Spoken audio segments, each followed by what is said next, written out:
architecture really isn't that different than technology. Why making the jump into a leadership role isn't really that big of a deal if you think about it, and why the foundation you build matters. We're going to talk about all of these things today with Stephen Ing. Stephen, let's get into it. Hi, Rocky. I'm excited to be here today.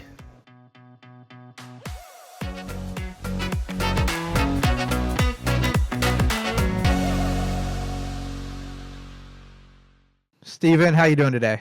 I am doing fine, Rocky. How are you doing today? I'm doing well. I'm excited to talk to you and for you to kind of have a platform to share a little bit about your story. I know you work as the senior director for global support at Splashtop, and but that's not where you started. I want you, Stephen. Could you just kind of give me some insight into where you started your career and kind of some of the steps that you've taken to get here? Because it's a really interesting story.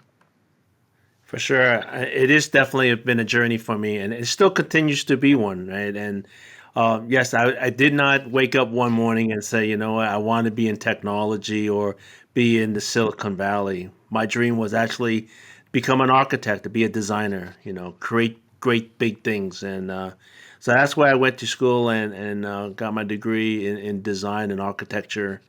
And that's where I started. And from there, realized quickly that it really didn't fulfill the financially. One didn't fulfill the the dreams that I had and the aspiration. I still love the designing and the building part of it, but then quickly pivoted to the next best thing was technology. It was really part of, even in design and in architecture, there was the up and coming CAD and AutoCAD. So technology was actually a birthplace there. So that's where I kind of started to pivot and self taught myself technologies, and hence 35 plus years later, still in Silicon Valley working in technology. I love it. I love it. You're the Ted Mosley of my circle of people I've gotten to talk to, and I don't know if you get that reference. You probably heard it before. Um, Question for you: like architecture, IT support, technology. There's a lot of overlaps, and they might not be obvious, but you've talked a little bit about, just kind of in our conversation leading up to this, about some of the similarities, and they're really, really good points. I'd love for you to kind of walk through those before we dive into more of kind of that journey. Sure. I mean, in architecture, your dream is you want to build this, 150, story skyscraper. But in order to build that, of course, you're going to have some plans and designs, but it starts with a foundation. And if you build a great foundation, the sky's the limit. But you can build a 100-story, building, but if your foundation is not solid, it will never stay up for Mm. long. And that's the same with technology in the journey that I built. And it is about getting the fundamentals down. Once you kind of built your fundamental understanding how the internet, how technology world works, then the sky's the limit. And every new buzzword, new technology that comes out every year or every 2 days, you can still grow with that change because the fundamental foundations are there that you have already instilled. So you can grow and pivot accordingly. Mm. So foundation matters, right? Obviously, building a building, but in technology, it's so critical, and we'll dive a little bit more into that. Definitely, as we kind of talk about your journey, and you were an architecture student, you graduated, and what was next, right? And what was the catalyst for you that made you decide to pivot? And walk me through what that looked like, because you ended up being a part of one of the big players in the consulting game now, but it wasn't, you know, out of the gate, out of college. You didn't come as a new grad in consulting. So walk me a little bit through kind of how you landed there. Well, I was fortunate, 'cause and this is where luck kind of plays a part in everybody's lives, really. I actually was fortunate to work for um, a company at the time.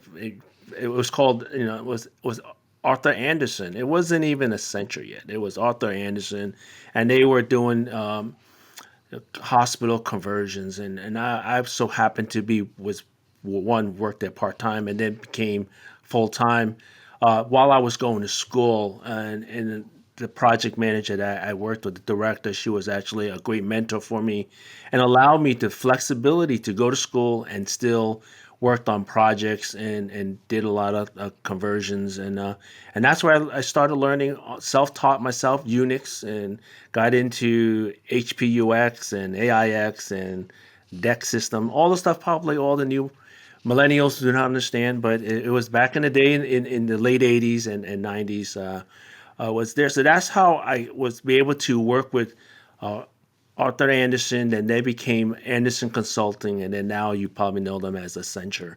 But I had that fortunate ability to have someone help me get there. And when I gave her my resignation, I told her, "Well, I'm graduating school. I've got my architectural degree. I'm gonna go build great things." She says, "You go do that, and then anytime if it doesn't work out, you always have a place here. You can always come back." Mm, So I graduated 6 months in, and I was a drafts person. I was in a basement with no windows and just taking other designers' dreams, and I was just cleaning them up. And back then we didn't have CAD fully implemented, so we were actually hand drawing blueprints. And I was in my draft table, and I was like, I was making. I want to sadly say I was making $6 an hour, and I'm like thinking it's like, man, this is not how I dreamt my life to be. Be in the basement with no windows and be able to not even do my own dreams and designs. It was actually someone else's. I'm cleaning it up so it can go to permit and code and I did that mm, for 6 months, and I said, man, I can't do this. I mean, I could barely pay my rent, and mm, and struggling, and it wasn't even satisfying in that sense. So I actually reached back out to my former mentor at Anderson, and I got back in and I became a consultant and mm. traveled the country for a while. That's super a super unique story, right? And in terms of going from a basement with no windows on paper, drawing and sketching and fixing drafts for people who are living the dream that you thought you had, right? That you were seeking, to making a choice. And something that really stands out to me when you talk through your story, Stephen, is you made a choice, and I don't know if it was a choice. It doesn't sound like it was a choice for the role, but it was a choice because you had a mentor, someone who had opened that door. And I know we didn't talk a lot about this when we kind of talked ahead of time. We kind of talked about your story, but what did that mentorship look like? What was like the foundation of that mentorship? How walk me through the dynamics that gave you the trust that, this wasn't my dream, but I'm going to take a shot anyway. The one thing that when my mentor was telling me is your potential, right? Whether we have passion in certain things, if you whether you love barbecuing or cooking or just fiddling with technology, she helped me harness that passion and Mm, actually look ahead to what can be. It's really about what can be. And if you did this, you can envision yourself doing that. And she put that in front of me and challenged me all the time and saying, you know what, if you took these courses, you could be this. You learn more about Unix and you learn more about DB2, and you can be a programmer and doing conversions, and this is where your life can be. And this is even before like the dot coms. It wasn't Y2K yet, and it was just laying out that path for me to say, maybe yes, you could be an architect and you can design and build great things, and that's something you may still have that passion for and that vision. But here I'm showing you what can be, and she mm, kind of led me that way, kind of courses that I should be taking to be where I was gonna go, and kind of pivot to what my dream was at that moment in time, which was to be an architect. mm. So you had a mentor that really painted a picture, right? A very vivid picture. And it wasn't just the potential, it's also how you get there, right? It was kind of like the steps that you can take, and they really enabled you to kind of see it for yourself. Now, what are some of those steps as you took a step out of architecture, and obviously you're in a very different world now. Walk me through that journey, right? Like, what are the things you did from a foundational perspective? And you talk about that foundation. What are the things that you drove headfirst into? What are the things that you really found to be foundational that's enabled you to thrive and grow over the years? Oh, great. Yes. For me, one of the things was to strengthen your Unix skills because we're working in the day and age of mainframes.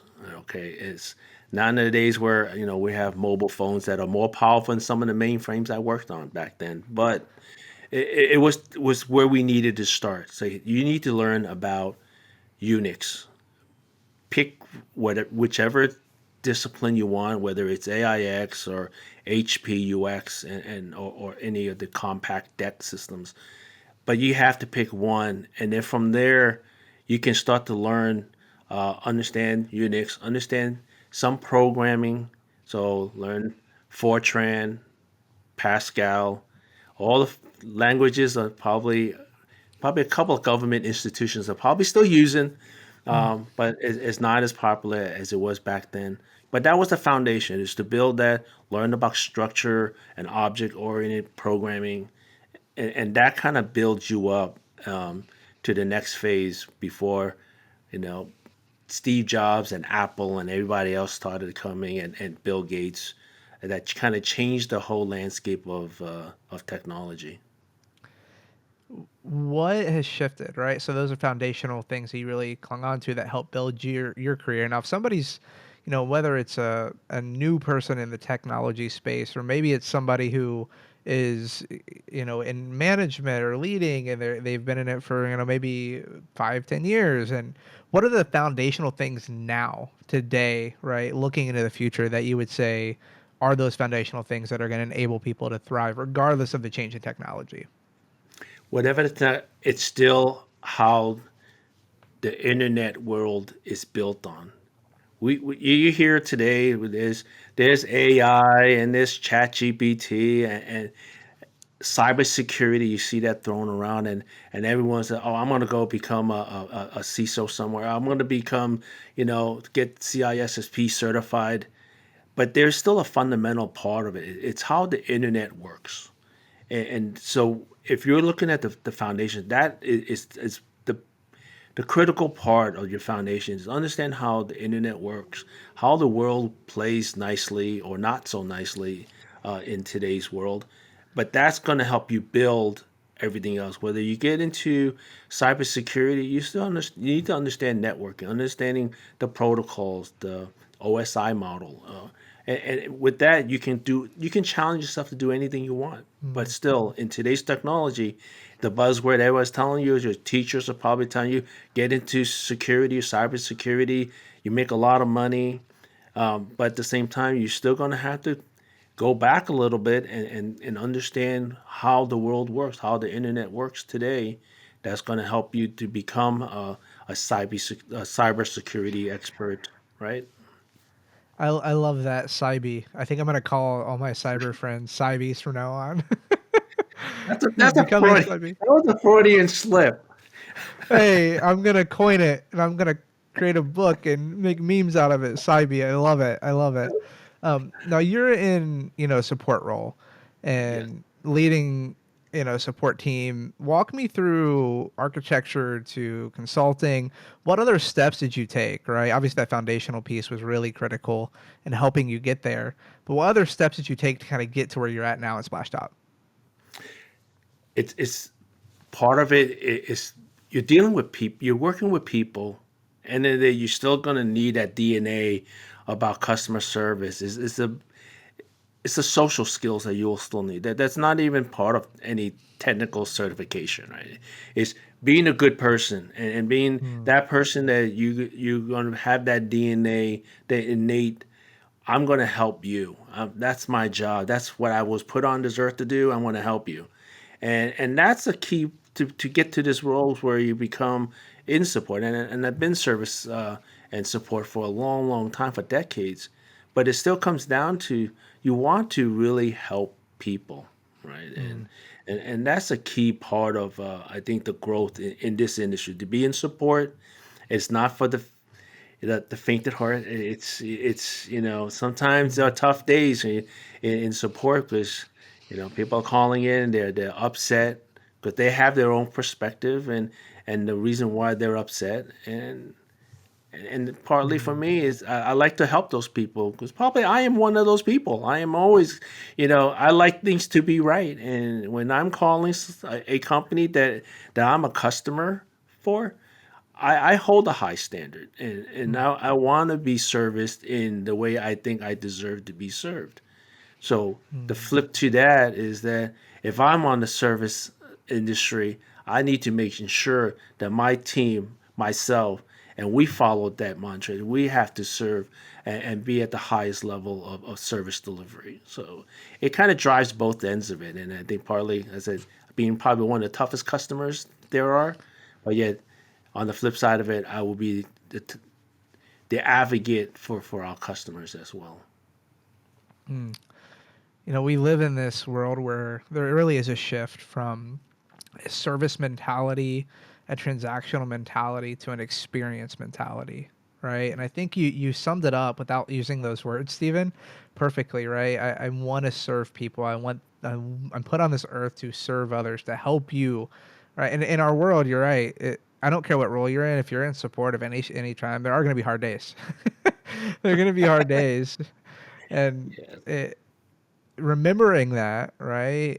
I'm serving people, right? And it's a unique industry because outside of first responders, teachers, medical field, I don't know there's any other industry that has the tangible ability to impact people's lives in a real way every day. Like I don't. It's such a unique industry, and I think you put it nail on the head. Those people skills are critical, and Gen AI is not going to take those away, right? It's not going to take those needs No, away. for What sure. are like as you're walk me through kind of what are the things that you've carried over those people skills, so maybe the technical skills too, from being an individual contributor, and kind of how did you use those skills, and what was that transition like for you into a leadership role? Yeah, that is the toughest thing for I think my journey and probably for many individual contributors that are in the high performance area, and then it's like your boss tells you or asks you, "Well, you're at the top level now, so I think you should become a manager or a supervisor." And then you're kind of like, "Wow, what do I do here?" And but if you take a step back and look at what's the difference, it's really about great leadership, but you have to be genuine. As a manager or a director, you're being genuine is really a key to your success because end of Mm, the day your goal, and back to my first mentor, is showing your people what can be the potential. If you mm, service your customers the right way, this is where your company, your organization, your everyday life will can be like, because this is how we operate on a daily basis. So I kind of took from being an individual contributor and kind of spun it where it's still you're still you who you are, and now you just got people that you're responsible for. But if you act the same way, your mentality and your service or customer centric mentality is the same, your people will follow you, and it's that mm, makes it an easier transition from being an individual contributor to a leader in the organization, and be able to have people under you that will follow you because you're following that same mentality. mm. That's so good. I mean, it's that customer centricity, and that it follows you. And do you think it's just that genuineness and that customer focus? Like, what makes people want to follow? Like, for you, Steven, right? Like, what makes your team want to follow you, right? Kind of flesh that out a little bit because I think it's important, right? What makes a leader worth following? I think part of it is again showing your people what can be. As a leader, it's different than being a like a hands-on, I would say. I want to use this, but it's like a micromanager. It's like you're just trying to get a task done. You have to go do this. You have to pick up the phone. You got to answer how many tickets in a certain amount of time, and you're just micromanaging. That there is no vision to that other than it's a tactical transactional motion. Versus as a great leader, you're trying to paint the picture for your organization again. Here, this is where we are. This is who we are. But I am going to show you this is who we can become. And I'm going to lead you with the help of the entire organization to be who we want to be. And that takes that vision, that leadership to do that. It's not just a transactional motion, but it's about painting that picture. It's showing, leading your organization to that area where it doesn't exist today, but you can actually have them almost envision it. They almost can taste it because you're kind of living that life, and you're going to show them, hey, we do these things. We can be Mhm. who we want to be. Kirk Weisler, great friend to HDI and our community. The first breakout I ever went at a conference was with Kirk, or sorry, the most memorable breakout I went the first year. It wasn't the first one; it was actually the last one, I think. And I think they use him sometimes to fill spots if they have people drop. So it was like it shouldn't have been the last day of conference. But I remember he talked about just what you're talking about, and he used this phrase, Stephen. You have to lead to a dream. You have to Yeah. lead them. I'm pretty sure it was Kirk. Maybe I'm mistaken. If Kirk sees us and it's wrong, like he'll tell me, I'm sure. But I remember that idea of, you have to lead somebody to a dream, right? And where they get to be the hero, right? Where they get to play a part and paint that picture. So I think, man, it's just such an encouragement to hear somebody who's been in the industry for longer than I have, a lot longer than I have, and that still being a resonant truth, something that resonates and hasn't changed. And times do change, and some things don't, but you have a very long career behind you, and you're still going, you're still thriving. How have you done that? What's made that possible for you? I've been so blessed. And at the end of the day, I still love doing this. I get up every morning. I'm like, I am the luckiest guy. Other than my wife and my family, I am the luckiest guy. And in the sense that I do what I love to do, I get a chance to meet great people, talk to great people, and also continue to learn from them. Because I am still learning, being in this industry for decades, I'm learning every day. And again, this is like who I am. I know who I am today, but I still want to be more. And so you want to be able to do that. So that still drives me today. And it's fun. It's been an awesome amount. And it's like, for me, there's two things. There's two type of people. You have what we call dreamers, right? And you have, or people that like the difference between a fantasy and a dream. Fantasies never come true. They never come to fruition, but dreams do come true.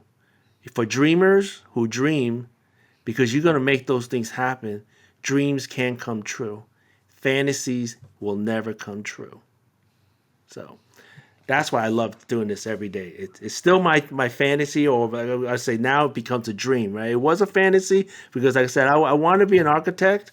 Now I'm doing something totally different, and that became fantasy. That could become a dream now. So, and I dream this every day, Mm. talking to people and still learning and have the opportunity to be in technology. I think I hit Mhm. the lottery personally. Man, that you're just dropping all sorts of like one-line truth bombs in here, Steve. Like we're gonna have to cut out like 30 clips from this conversation. Uh, when you talk about a dream, right, is different than a fantasy. You make it happen. How do you make a dream happen? How do you like for you? When did you realize that like this whole technology and support space and what you get to do, number one, is a dream, and how does someone definitely in our area where things are changing so quick in the technology world, how do you identify a dream and how do you really make sure that you're making it happen? doesn't risk just becoming a fantasy.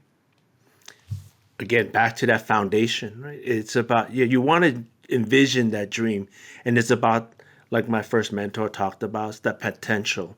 Is where do you want to be, and you can dream that, but you got to have some realistic goals and understand, how do I get there, right? I can't get across the country if I don't take that first step towards that goal. So be able to do that, you're gonna have to start plotting things out, and that's just a logical thing. It's about, if you're a project manager, you wanna, you know you don't necessarily have to build a Gantt chart and start putting milestones together, but it kind of, you kind of need that. You say, here, this is what I'm going to learn. Certifications. If I want to be in technology, I want to need some foundational. Whether it's, back in my day, it was, you should get your MSCE, right? Or if you're in the networking side, you have to get your CCNA or CCIE. Those are the industry certifications, right? And but you still need to build that. So you have to take a step back and look at, I got to build me a project plan, so to fulfill my dream. Otherwise, it's fantasy. I'm gonna have to do these things first. So build your kind of a dream Gantt chart and say, here's my first two milestones I need to do. Here's my task I gotta put in. Here's my subtasks, and then be able to get those milestones together. And you're not going to be able to do all of it at once, right? You don't complete a project at day one. You're going to span this out. And for me, my Gantt chart looks like probably a 40-year span right now. So it's still going on to the next subtask. But that's how I look at it. You have to just take baby steps, Mhm. and be realistic about what those goals that you're trying to accomplish, so you're not so frustrated, because you won't be able to become everything certified by tomorrow. But what do I need today to build me for tomorrow, and then the next day and next day? So that's the key to, I believe, the success in your dream, or building your dream, and have it come true. Mm. Put it on paper, project plan. I love that, and I think there's a couple of truths that I've heard in the past that I think really resonate here, and it's a combination of we make time for things that we truly care about, right? If you want to make a dream happen, you're going to make time to plan, and if we write things down, it's we hold ourselves accountable to them, right? It's kind of like if Sure. you have a calendar and it's not scheduled and somebody expects you to be somewhere and they didn't put a meeting on the calendar and the meetings never shows up, you're not going to show up, right? Because it's not documented. And it kind That's of it. echoes here too, right? If it's not documented, it didn't happen. And um, I think it's a much easier project plan than some project plans because there's only one owner, right? There's only one person Well, that's held for accountable. most times, right? I mean, there are times you will have, honestly, you can have other owners, because in your part of your dream, you're gonna have other people, other role players that is inside your dream, and that part could be your mentor, could be your instructors, or your teachers, or even your managers, people that are gonna play part in getting to your success, and that's where it does come fortunate if you have a great mentor, or even a supervisor or a boss that can help you get, and kind of jointly get your dream together, right? And be able to Mm. career path you to your dream position or job that you want to be in. That's good. I think question that comes to mind too, Stephen, for you, and I don't know if you have an answer to this, but if I were to ask you, what is your dream? Like, what is it for Stephen right now, this part in your career, looking ahead? What is this? What is Stephen's dream? The funny thing, my true dream is actually owning a airstream, and actually go through all our states and be an evangelist about technology, about the space, that if you're lucky to be in this space, it's one of the most rewarding jobs to be in. But at the same time, it can be challenging and taxing as well. But that's my dream, actually, is to be able to travel the country and in an airstream, and do a podcast, and be able to kind of evangelize the journey. I love that you're involved in HDI, and I know it's been how long for you have you been involved in local chapters? You said 2 years, a year. This is my first year. I started in January, and this almost a year. We are lucky to have someone who has a dream so aligned with what HCI local chapters is all about. Um, I've only been involved with HCI local chapters for about 3 years, Stephen, and what I find is there's a lot of people who I think resonate with that, right? And it's such a good platform for you to be able to do exactly what you're doing here, right? Talking with our community and, going to local chapter events and, networking and getting that passion out because passion is it's contagious. It really is. Even talking to you, you're reminding me of why I love what I do, even on hard days. And it's so Yes. critical in our industry. Do you actually have your Gantt dream, project plan? Do you have it written down, or is it kind of something you just kind of have, just out of curiosity? Like, what does that look like for you? When I first started, I did actually have a Gantt chart of things that I wanted to accomplish, and as time progressed, and time gets away from us, that Gantt chart hasn't been updated in a while. But through technology and having, there's probably an app out there for this. But I don't have it. But I kind of have it like running total in my head of actually, hey, this month or this quarter, I need to get these things done, and I still continue to do that, and just to always continue to grow. So, like I just finished a leadership certification course at Harvard, and it's. But I checked that off. Hey, I want to. How do I be a better leader, or improve my leadership skills? So, man, I want to take a certification course in it. So Mhm. that's what I did, and I completed that. So I checked that off, and on to the next thing, right? How do I master AI and Chat GPT, and because that's the latest thing out there. But I do kind of have a little mental note of things that I needed to do for the year, and I kind of check those things off.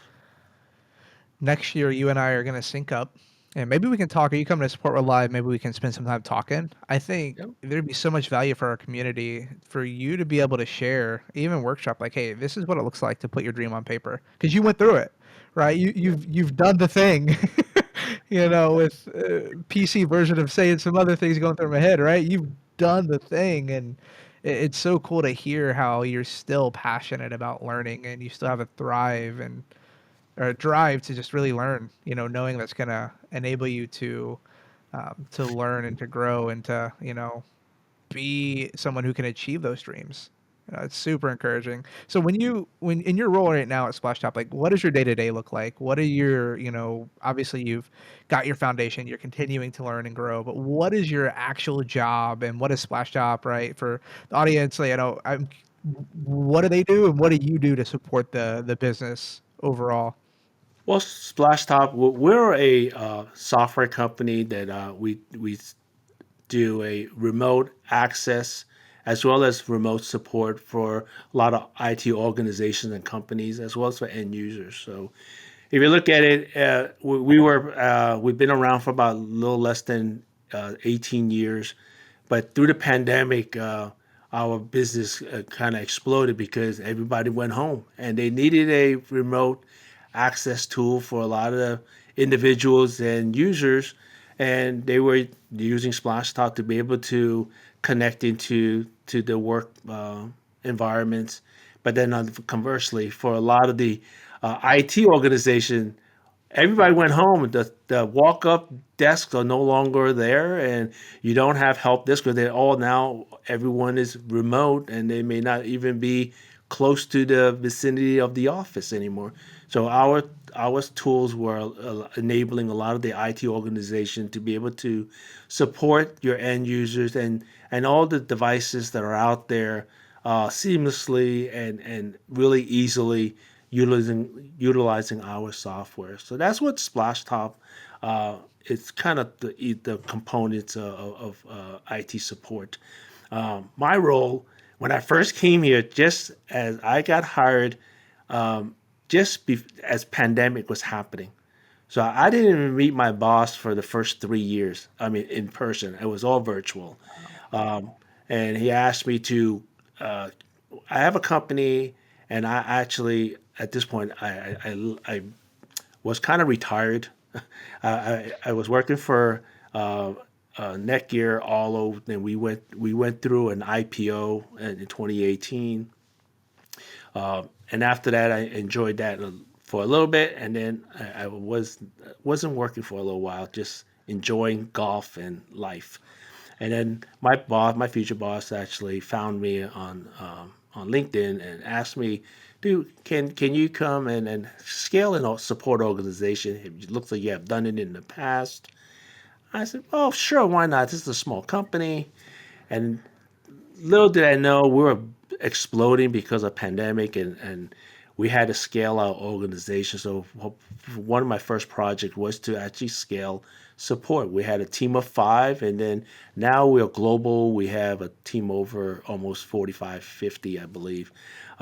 And we covered the follow the sun model. So day to day now, I'm fortunate as I built and scaled the organization to help our customers, making sure their needs are always met.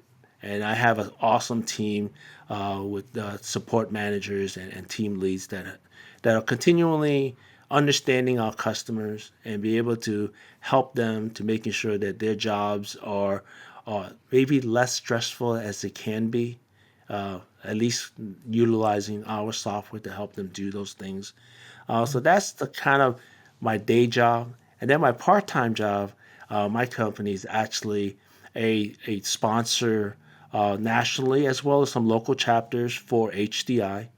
So they actually, and this is why I love my job, they allow me to go out and travel to many places and meet a lot of great people uh, that either are our customers as well as potential prospects, and be able to evangelize about our solution.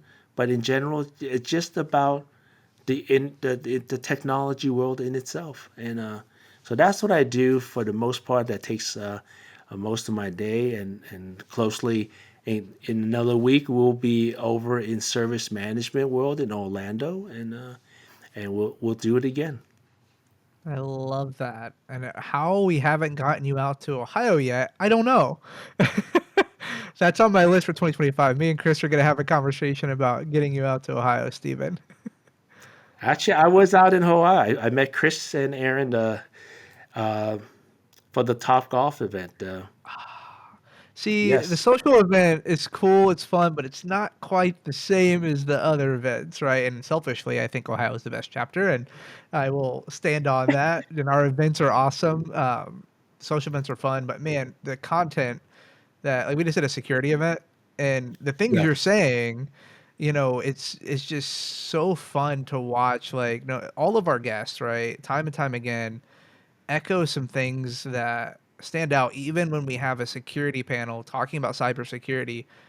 The continuous drive to learn and the continuous passion to learn. And one thing that really stood out that you've really honed in on is all of them are like talking about how they got into the industry, and number one, networking for all of them.